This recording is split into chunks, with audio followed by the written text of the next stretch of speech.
เพิ่นนี่พี่น้องไงเนาะมันหักลงเลยโอ้มันติดระวังได้น้องเอ้ยอันนี้ก็นอนกลางค่ำกลางคืนนี่เนาะมันพึบลงทับหัวได้นี่โอ้อันน้องมอมเพิ่นเฮ็ดอีสังอยู่เนาะนี่เนาะทางยาป้าเถอะพี่น้องไงเนาะพี่โอ้ยเนาะเอาสบายดีเนาะดูให้สบายดีพี่น้องโอ้เพิ่นได้หยังอันนี้เนาะมักนัดกับขิงสิปลูกโอ้มีบนวางแล้วเอ้าเอ้ยอันนั้นเป็นหยังกันน่ะห้องน้ำด้วยเบิ่งพาเบิ่งในพี่น้องโอ้คือวินเทจคักแท้อันนี้พี่ห้องน้ำก็จะมีน้ำมันบ่ค่อยมีน้ำล่างพี่น้องไงเนาะใส่สังกะสีนี่พี่น้องเลยเนาะใส่ให้ป้าลุงเบิ่งอยู่ใส่ตัดผมทรงตีเมียได้นี่พี่น้องเลยอุ้ยมันคือเหี่ยวลงบัดนี้เนาะแม่นมันเหี่ยวจากมื้อนั้นมันตึงๆใหญ่ๆเนาะมามื้อนี้แบบว่ามันนี่พี่น้องไงมันขอโทษนะทำเด้อนี่มันมันแวบลงมันแวบเนาะมันเหี่ยวแล้วนี่พี่น้องให้ป้าลุงเพิ่นเบิ่งนี่มันแบบนักเด้ออุ้ย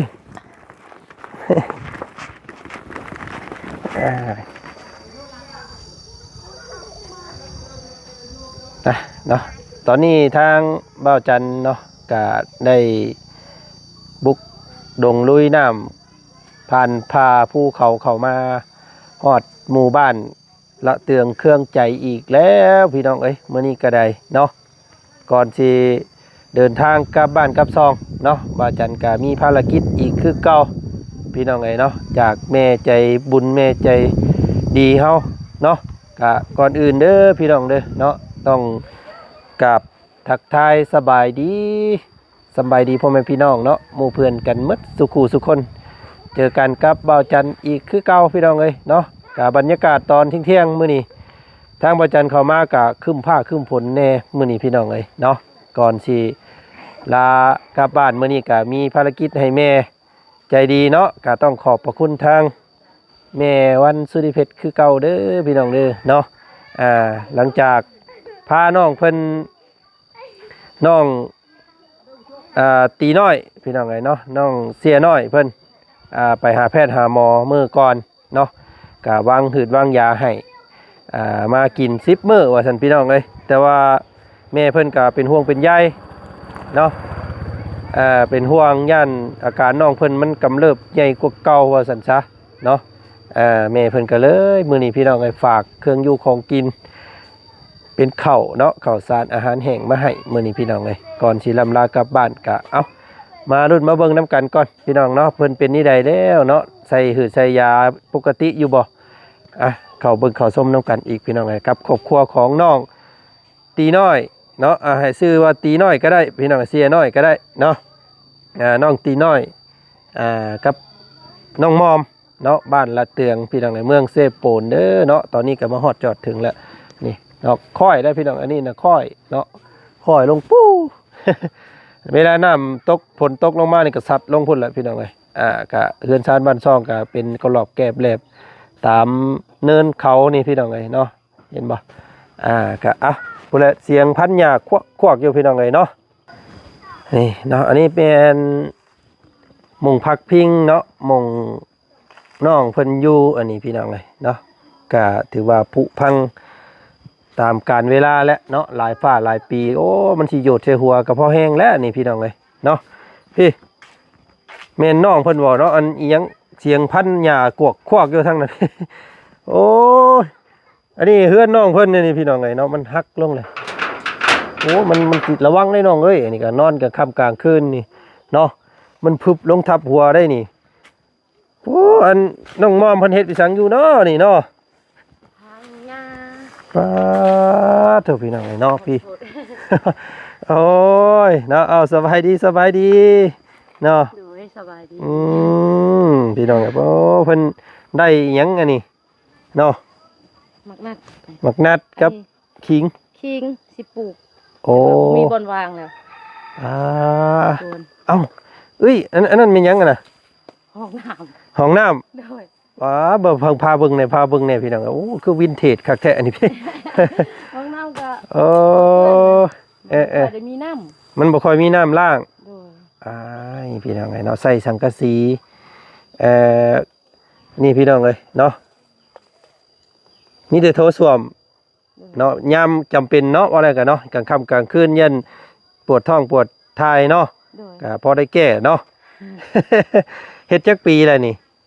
แต่หึงได้บ่ ปีกายนี้มันเป็นอันแบบว่าของล่วงเอาให้นะ อืม ทุกแบบทุกหลังคาเฮือนทุกหมู่บ้านนะเขาให้อะ เอาให้แต่ท่อมัน แม่นเขา ตัวอันโค้งมันหยังว่านี่เฮาเฮ็ดเอง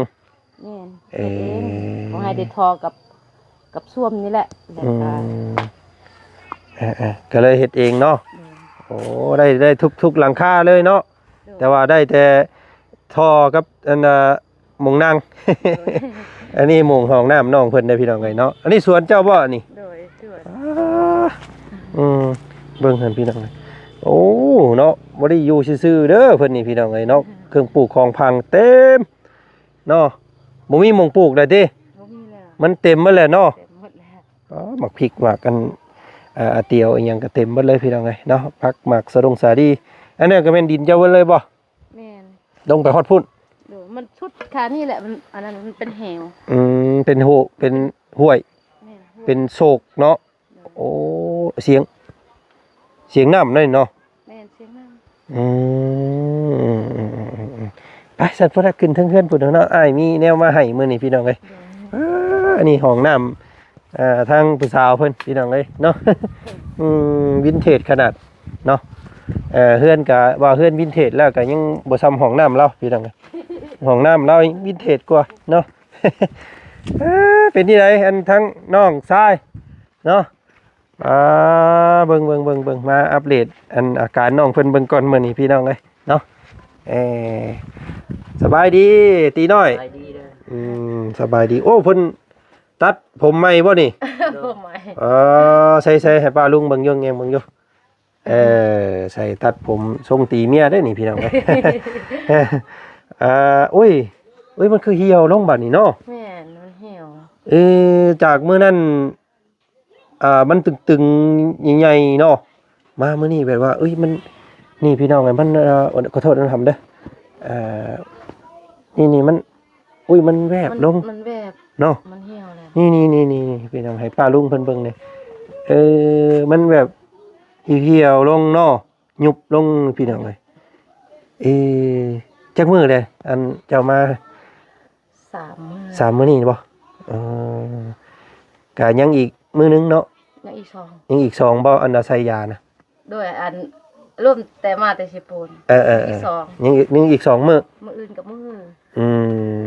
อันนี้ไปมาแล้วบ่มื้อนี้ มาแล้ว อ่า ไปแต่เช้า ไกลเด้อบ่ชุมเจ้าไปใส่ยานี่ ก็ได้อยู่ประมาณ12หลัก3หลัก โอ้ไกลได้ซั่นเลยพี่น้องเอ้ยเนาะบ้านยัง บ้านสะแลน บ้านชายแดน สะแลน สะแลนบ้านสะแลนพูดบ่ แม่น เลยบ้านโตเฮือไปอีกบ่จัก แม่นก็หมู่บ้านที่อายไปตามน้อง โอ้น้องอ่อนนั่นบ่ โดย ที่ไปหาน้องอ่อนนั่นอยู่แม่นบ่มันอยู่พุ่นบ่ แม่นอันเบิ่ง ห้องหมอนั่นบ่ ห้องหมอ ไก่เต้ยพี่น้องเอ้ยเนาะ ไก่อยู่ บ้านนั้นที่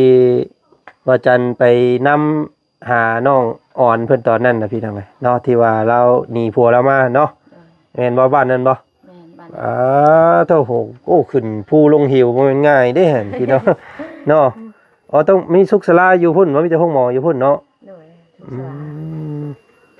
โอ้ไกลเติบอยู่ซะพี่น้องเอ้ยเที่ยวไปเที่ยวมาเที่ยวเอาเนาะครับเนาะ เดี๋ยวเอา แต่ว่ามื้อนี้โอ้ดีใจนะพี่น้องเอ้ยมันแวบเนาะ แบบมันแบบว่า อัน นี้นะมันจะนุ่มๆเนาะ เนาะนุ่มๆลงเนาะ นุ่มๆ มื้อนั้นมันเบ่งๆพี่น้องเอ้ย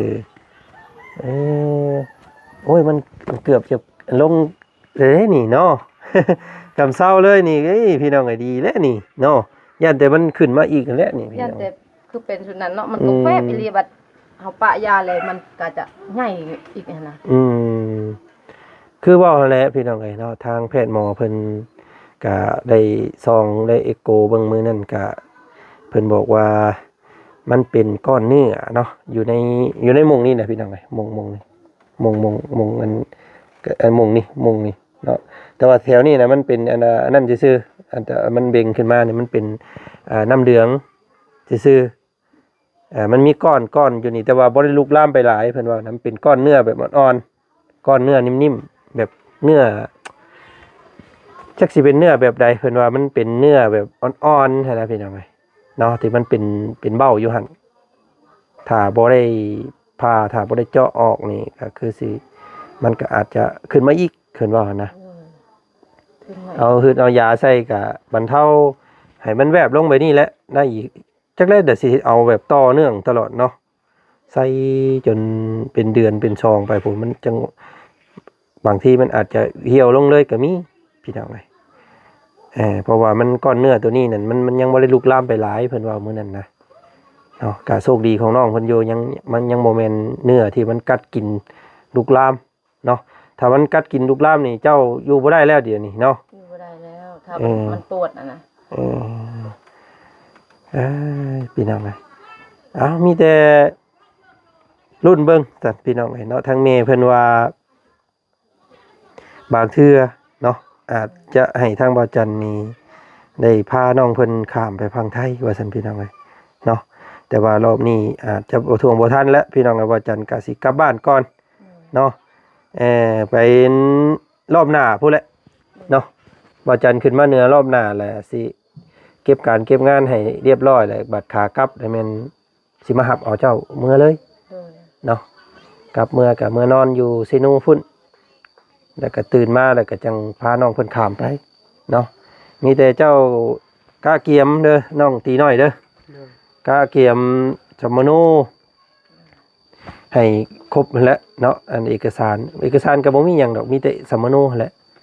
ถือแต่สมโนแต่พอสมโนแบบมันเปื้อนมันได้อยู่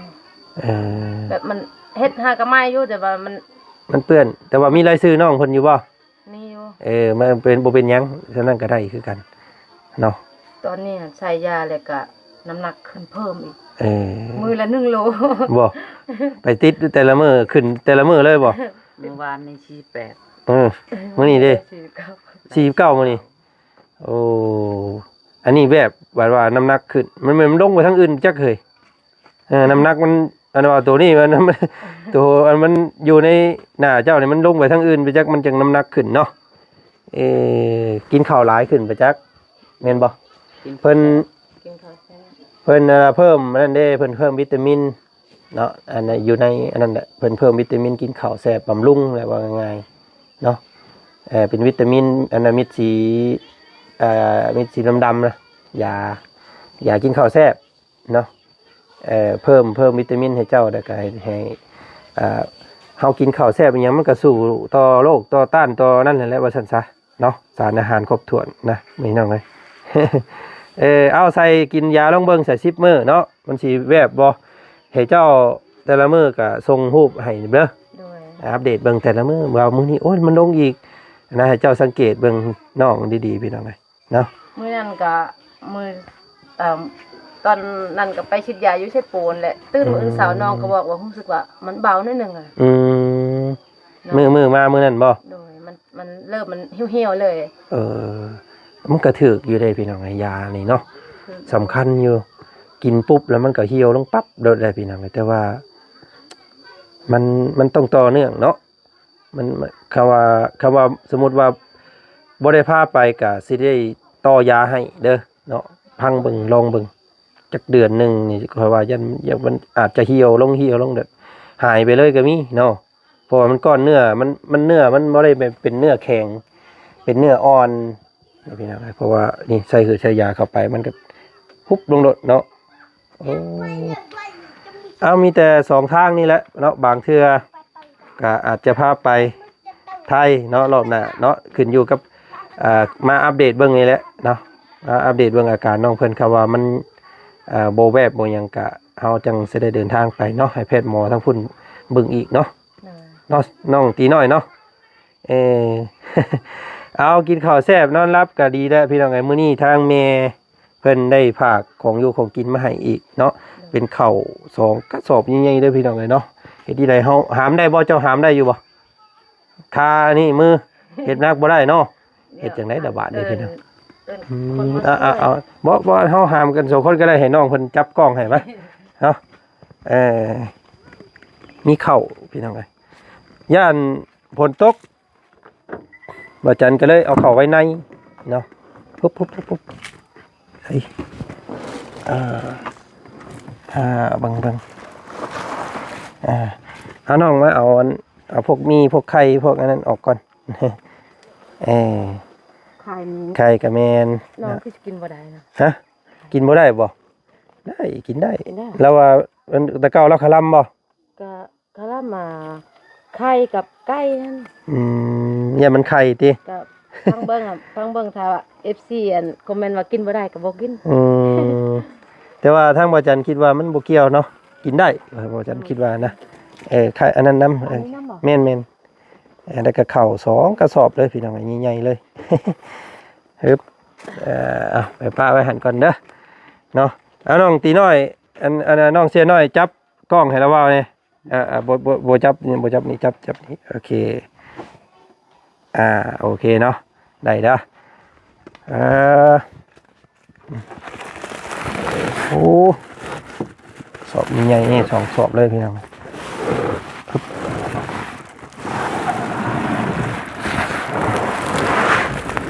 ปึ๊บมาโอ้อุ๊บนักเด้ออึบตึมเท่า50 โลโหยซ้ำสิกินแบบนี้น้องเสียเนาะอึบ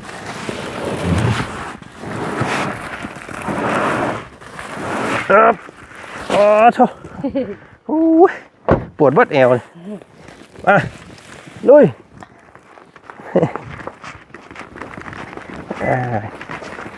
อึบต้องเห็นเตียงเราหักกับพ่อแห้งเด้อนี่พี่น้องเอ้ยฝนก็มาบาดนี่โตเนาะมาพ่อมาจันในดีผ้าฝนก็ได้พี่น้องเอ้ยเนาะคนขับก็แบบนี้แหละจะหน่อยก็ให้เนาะมาตัวได้ข้าว100 โลมื้อนี้เพิ่มให้น้องอันตีน้อยเพิ่นเนาะน้องตีน้อยเพิ่นจังอ้วนกว่าเก่าว่าซั่นเพิ่นพังไว้เลยอันนี้เนาะพังเลยแบบไปมื้อหน้าแล้วจังบ่ได้เจาะหลายเทื่อเนาะมันจังเสียบเข้านี่เลยมีแต่ลำบากตอนอาบน้ำอาบในเด้อครับเด้อระวังเอาเนาะโอ้ดีพี่น้องเอ้ยมื้อนี้เนาะเหี่ยวลงเกือบเป็นโครงสร้างอันหน้าเก่าน้องเพิ่นได้เนาะอีกประมาณใส่เบิด2 มื้อนี่ก็คือสิยุบลงกว่านี้เนาะ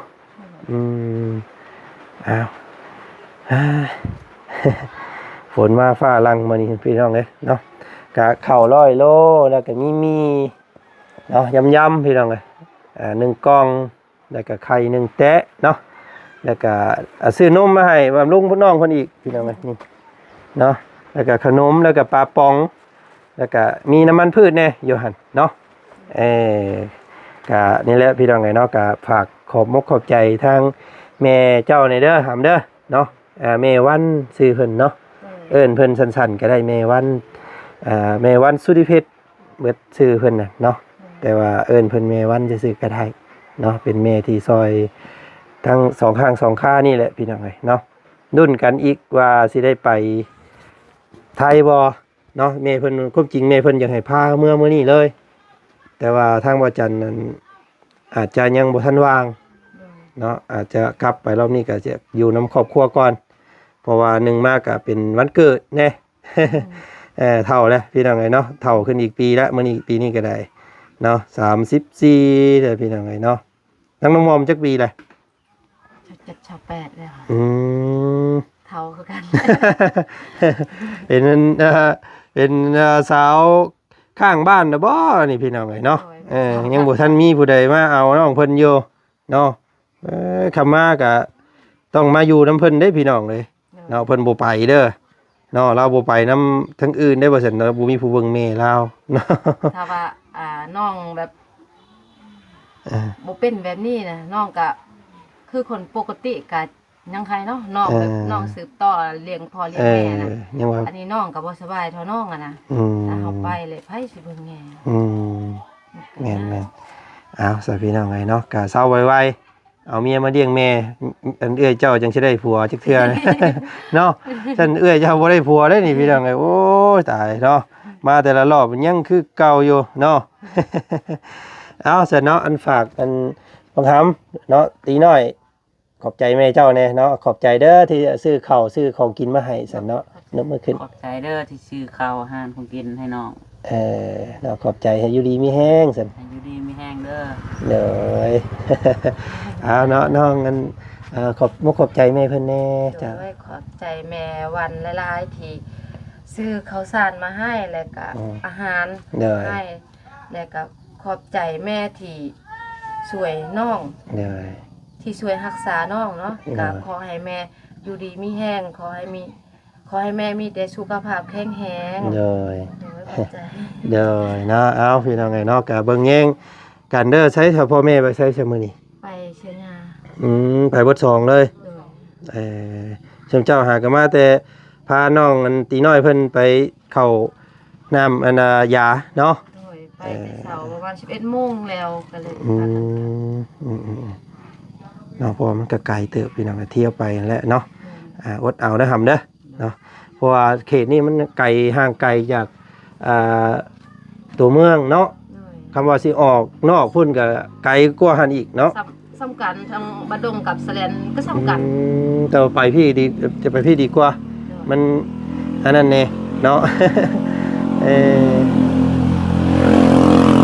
ปุ๊บทางนั้นกับน้องมันน้องมวยเพิ่นพี่น้องไงมาคิดว่าสิไปดินน้ำเพิ่นอยู่แต่ว่าเบิดเวลาเนาะเราก็มีเอื้อยบ่ มี เอื้อยเราก็ยังโสดคือกันบ่ โสดสาวตอยบันนั่น อ๋อเราไปอยู่พุ่น ด้วยแล้วอยู่นเอิ้นยังไง น้ำป้าน้ำลุงบ่ พ่อของพ่อ พอตู้เนาะพอตู้พ่อของพ่อกับพ่อปู่เนาะพ่อปู่ไปเลี้ยงปู่ว่าซั่นซะเนาะปันกันไปอยู่เนาะเพราะว่ามันเฮือนมันหลายคนเนาะคืออันพอพูดกับเราเอาเมียไม้นี่กับบุมีลูก บ่มีผู้เบิ่งบ่แยง น้องเอื้อยน้องมวยนี่กับอยู่หันเลี้ยงเขาหั่นแหละเขากับเท่าหมดแล้ว โดยสพี่น้องเอามือหน้ามือในเด้อเนาะ FC ก็หลายคนอยู่ว่าอยากเบิ่งน้องมวยเนาะคือเห็นบ่าวจ้อยกับเมียมาอยู่เมื่อกี้นี่เนาะแม่นบ่แม่นเราบ่ มาเขาพุ่นไปตะแรก โอ้ ทำภารกิจอยู่หันสร้างบ้านให้จากน้องหยังบ่ฮู้ อยู่ข้างในพุ่นโอ้ บ้านตะแรก บันตะแลนโตเข้าไปไกลเติบได้เนาะ ไกลอยู่ เพราะว่าเคยไปอยู่เทื่อนึงกับเบาเตียงบุกตอนนั้นป้าโตทางยากอีหลีพี่น้องเอ้ยเนาะเกือบตกห้อง ครับอันเพิ่นเฮ็ดเฮือนอยู่พุ่นเนาะเอาพี่น้องเอ้ยเนาะก็ดีอกดีใจนํที่มีการปลูกสร้างเกิดขึ้นเนาะเอาจังซั่นอ้ายทำเวลาแน่มื้อนี้เนาะก็สิได้ขอตัวลาก่อนเด้อมื้อพอละมื้อหน้ามื้อขึ้นมาใหม่เดี๋ยวอ้ายสิเข้ามาหาซุมเจ้าใหม่อีกเนาะก็ลุ้นกันว่าสิได้ไปบ่หรือว่าจังใดก็เดี๋ยวสิมาแจ้งน้องอีกเด้อเดี๋ยวทักหาอีกแล้วกันพี่น้องเอ้ยเอามื้อนี้คลิปนี้ทางบ่จันขอตัวลาก่อนพอกันใหม่บ๊ายบายเนาะเอาสบายดีเนาะสบายดี ให้น้องเพิ่นเอาบังนัดให้ เอาไว้กินเด้อเอาไว้กินเด้อเนาะพี่น้องไงเนาะเอาผลลิ้นย่อยแน่มื้อนี้พี่น้องไงมาอากาศดีเนาะกะมามอบข้าวของให้น้องตีน้อยเพิ่นกับน้องมอมมื้อนี้พี่น้องไงแม่เพิ่นว่าซื้อตีน้อยก็ได้เด้อว่าซั่นพี่น้องไงเนาะตีน้อยเสียน้อยก็ถือว่าเป็นเรื่องเล่าวดีๆมื้อนี้พี่น้องไงเนาะก็เห็นหน้าน้องเพิ่นเหี่ยวลงหุบลงเนาะก็ถือว่ายาตัวนี้ถือว่าถึกต่อโรคตัวนี้อยู่พี่น้องที่แพทย์หมอเพิ่นตัดให้นี่เนาะมีแต่ว่ามันต้องต่อเนื่องนั่นแหละว่าซั่นซะเนาะก็มาสิใส่ยา ก็คำว่าให้